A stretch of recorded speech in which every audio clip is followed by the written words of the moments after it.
નમસ્કાર દર્શક મિત્રો, હું આપની સાથે પ્રિયા નાયક. આપનું પ્રિય ન્યૂઝમાં સ્વાગત છે. હાલમાં થોડા સમયથી ભેટાવાડા ગામ સહિત અન્ય 5 ગામોમાં પાણીને લઈને સમસ્યાઓ શરૂ થઈ ગઈ છે. ઘણા સમયથી સમસ્યા તો છે જ. કહેવામાં આવી રહ્યું છે કે આસપાસની જે ફેક્ટરીઓ છે તેનું જે કેમિકલ છે તે પાણીમાં ભેળવાય છે અને તેને લઈને ગામજનોને ખૂબ જ નુકસાન થઈ રહ્યું છે. કેન્સર જેવી ગંભીર બીમારી થઈ રહી છે, તેમજ ચામડીના રોગો પણ થઈ રહ્યા છે. ત્યારે કેટલા સમયથી આ ચાલી રહ્યું છે અને તેઓ દ્વારા અત્યારના ધરણા પણ કરવામાં આવી રહ્યા છે અને તે ધરણાને કેટલો સમય થઈ ગયો છે તેને લઈને આપણે સીધી વાત કરીશું અહીંના ગામવાસીઓ સાથે. પહેલા તો આપનું નામ જણાવશો? દશરથ મકવાણા નામ છે મારું. અને મેડમ, છેલ્લા 15 વર્ષથી આ સમસ્યાનો ભોગ ગામ બની રહ્યું છે અને તમે કદાચ જોયું પણ હશે કે છેલ્લા 6 દિવસથી અમારું ગામ ધરણા પર છે. કેમ કે 21 લોકો અત્યાર સુધીમાં કેન્સર જેવી ભયાનક બીમારીથી મૃત્યુ પામ્યા છે અને ઘણા બધા 10 થી વધારે લોકો એક્ટિવ કેસ છે જે ગામની અંદર. તો આ પાણીની સમસ્યા છેલ્લા 15 વર્ષથી ભોગવી રહ્યું છે અને ક્યાંક ને ક્યાંક અમે ઘણી બધી રજૂઆતો કરી, ઘણા બધા આવેદનો આપ્યા, પણ હજુ સુધી તંત્ર કંઈ જાગ્યું નથી. મને તો એવું લાગી રહ્યું છે ક્યાંક ને ક્યાંક તંત્ર ફૂટલું હોય, હજુ એમની આંખો ઉઘડતી નથી. કેટલા સમયથી તમે ધરણા ઉપર બેઠેલા છો? છેલ્લા 6 દિવસથી અમારું આખું ગામ અને આજુબાજુના જે 5 ગામડા છે, જેની અંદર ત્રાસદ આવે, નેસડા આવે, પાલડી આવે, આંબારેલિયા અને ભેટાવાડા, 5 ગામોના લોકો અમે સાથે મળીને એક ખેડૂત સંઘર્ષ સમિતિ બનાવી છે અને તેના દ્વારા અમે ધરણા પર બેઠા છીએ. આ કેન્સર જેવી મોટી ગંભીર બીમારીઓ છે, આ પાણીના લીધે જ થયેલી છે? તમે કંપનીના લોકોને સાથે વાત કરી છે? તેમના કોઈ આવેલા છે? કંપનીના લોકો સાથે બી વાત કરી હતી, સરકાર સાથે બી વાત કરી હતી, જીપીએસસી બોર્ડવાળા પણ આવ્યા હતા. એ લોકો અહીંથી અમારા સેમ્પલ પણ લઈ ગયા હતા. અમે એકવાર તો એવું હતું કે અમે એસિડ નાખીને આવેલું હતું સેમ્પલની અંદર, છતાં પણ એ લોકો નીલ રિપોર્ટ બનાવ્યા છે. તો ક્યાંક ને ક્યાંક મને એવું લાગી રહ્યું છે કે આ જીપીએસસી બોર્ડ છે જે એ પણ ક્યાંક ફૂટલું હોય અને કંપની સાથે મળેલું હોય એવું મને દેખાઈ રહ્યું છે.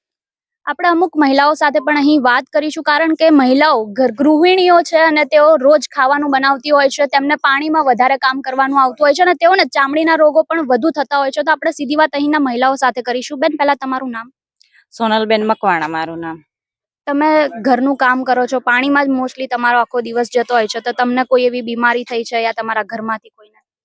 અમારે વધારે પડતા છોકરાઓ માંદા જ રહે છે અને ગામમાં વધારે પડતા ચામડીના રોગો થાય છે આ પાણીના લીધે. 15 વર્ષ પહેલા પાણી નહોતું ત્યારે બધાનું જનજીવન સારું હતું, પણ હવે તો એટલું અસ્તવ્યસ્ત થઈ ગયું છે ને કે આમ જીવવામાં અમારે બધાને તકલીફ થાય છે અને ખેતરોમાં પાક પણ બળવા માંડ્યો છે આ પાણીના લીધે. અને આગળ અમારું કોઈ સાંભળતું નથી.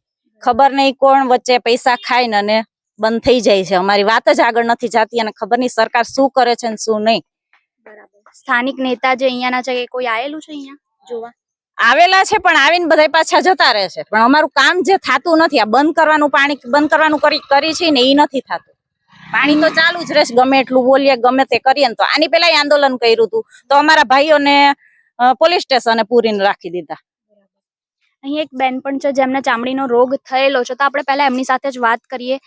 તમને શું થયું છે બેન? આ પાણીના હિસાબે ખંજોળ ને એવું આવે. બરાબર. કેટલા સમયથી આ થયું છે? આ પાણી રહ્યું 3 થી 15 વર્ષથી. 15 વર્ષથી. તો તમે લોકો આ દાદાને પણ તમે જોઈ શકો છો, જેમના પગમાં ખૂબ જ ખરાબ રીતે ચામડી કોહવાઈ ગઈ હોય તેવું લાગી રહ્યું છે. દાદા, તમારું શું કહેવું છે? આ કેમિકલનું પાણી આવતા 15 વર્ષથી આવે છે અને આ પાણી બંધ થતું નથી, બરોબર. અને કાંહડી ગાળ્યા પછી બોરમાં પાણી ઉતરે છે, છતાં ઢોર પાણી પીતા નથી. છતાં ઢોર દોવે તાણે દૂધમાં બાસ આવે છે કેમિકલની, છતાં ગુલાબની વાડીઓ જતી રહી. આજે 15 વર્ષથી ગુલાબ ડાઉન થઈ જાય. ભેટાવાડામાં આવક બિલકુલ બાતલ થઈ જાય છે અને કોઈ સાંભળતું નથી. અને પૈસા 2 લાખ આપે કે 5 લાખ આપે એટલે ખાઈ જાય, બસ, બીજું કશું કરતા નથી. કંપનીનું પાણી આ લોકો કંપનીનું પાણી આવે, ડાયરેક્ટ તળાવની અંદર જ નાખે છે? તળાવની અંદર જ આવે કંપનીનું પાણી. બરાબર. આ 3 કંપની 4 કંપનીઓ હોય ને, તો આમથી ધોળકાથી પાણી આવે છે. ગટરનું પાણી, કંપનીનું પાણી અને તળાવમાં આવે છે, પછી ગામમાં પાણી આવે છે. ગામમાંથી આવી અને બધા બોરમાં પાણી ઉતરે છે આજે 15 વર્ષથી. હવે 15 વર્ષ વચ્ચે બાંધ્યું હતું, આમ પૈસા 2 લાખ ચેક આપી દીધો, છોડી મેલ્યું. એટલે આવું એમને આવું કરવાનું 6 મહિના પહેલા બાંધ્યું હતું, પણ છોડી નાખ્યું. 5 લાખનો ચેક આપી દીધો 2-4 જણને. તે થોડા ભાગ પાડી લીધા અને છોડાઈ દીધું. હવે કોઈ સાંભળતું નથી અને ગુલાબની ખેતી બધી બગડી જાય છે. અને પાણી અત્યારે તમે બોરમાં જુઓ તો 3 ફૂટ હશે. કેમિકલનું પાણી આવતા વાડીઓ બધી જતી રહી ભેટાવાડામાં. નકર ભેટાવાડા ગામમાં એકો હતો, પણ એના બદલે હવે રોટલો ખાવા ભેટાવાડામાં નથી રહ્યો. અહીંયાના સ્થાનિક નેતાઓ જોવા આવેલા છે કે નહીં? જોવા આવો પણ જતા રહે જોઈને. કઈ કામગીરી? કશું જ નહીં. તમે આગળ ફરિયાદ નથી કરી? ફરિયાદ કરી, જોવા આવો બધું કે બેન, પણ અમારા ત્યાં જોઈને આવીને પછી બાંધી દે. બાંધી દે, પછી 4-5 દાડા પાણી ના આવવા દે, અને પછી મારા જાણે છૂટું કઈ નાખે 4-5 લાખ રૂપિયા ચેક આપે, એટલે ભાઈ આ પછી ચાલુ જ બને જ નહીં. અને હવે થાક્યા છે, હવે બધાને રોગ આવ્યો, 50 માણસો કેન્સરમાં મરી ગયું. બરાબર. આજે ભેટાવાળાના અંદરમાં આ 6 મહિનાની અંદરમાં 20 માણસોના મોત છે. 20 માણસોના 6 મહિનાની અંદરમાં કેન્સરના, અને બીમારી થઈ છે, છતાં પગમાં નુકસાન થાય છે. આ જો સાંભળી કોવા માંડી, કોઈ સાંભળતું નથી બેન, છતાં ઢોર પાણી પીતા નથી. અને આ બોરની અંદરમાં પાણી ઉતર્યા છે. સાઈડ બોર છે ભેટાવાળામાં, સાઈડ બોરના પાણી કેમિકલનું ઉતરે છે. આ પાણી કેમિકલનું આવતા ગુલાબની વાડીઓ બાતલ થઈ જાય ભેટાવાળામાં. અને હજુ અત્યાર સુધીમાં 10 વીઘામાં પાણી ભર્યો. બોલાવો અહીંયા આગળ. તમે લોકોએ હવે ધરણા કર્યા છે, તો હવે તમારી છેલ્લી માંગ શું કે સરકાર અગર અહીંયા કામગીરી નહીં કરે તો તમારું શું એક્શન રહેશે? ત્યાં સુધી અમે બેહી રહીશું. આ 6ઠ્ઠો દાડો થયો, ભૂખ્યાંતર છે. આખો ક્યાંપ છે, 6 દાડે ખાધા પીધા વગર બે કોઈ આવતું જ નથી. પેલા તો કિરીટ જ ના આવતો લાઈન એમને એ કિરીટ છે, રોજ એવડા રાડ્યું પડે. હા બૈરા આદમી તો આવે છે આગળ જોવા, એને લાઈન શું કરવાનું આગળ? મેન કિરીટ છે.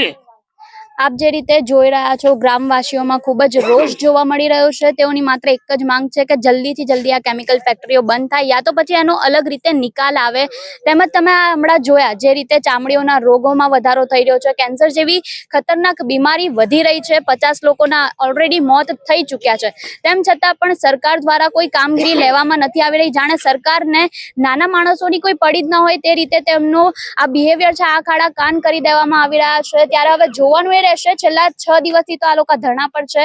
હવે કેટલા દિવસ સુધી આ લોકોને હજુ ધરણા ઉપર બેસવું પડશે તે હવે સમય જ બતાવશે, અને સરકાર કેટલા સમયની અંદર આ લોકોની માંગ સ્વીકારે છે તે પણ જોવાનું રહેશે. ત્યાં સુધી અમારી સાથે જોડાયેલા રહો. નમસ્કાર.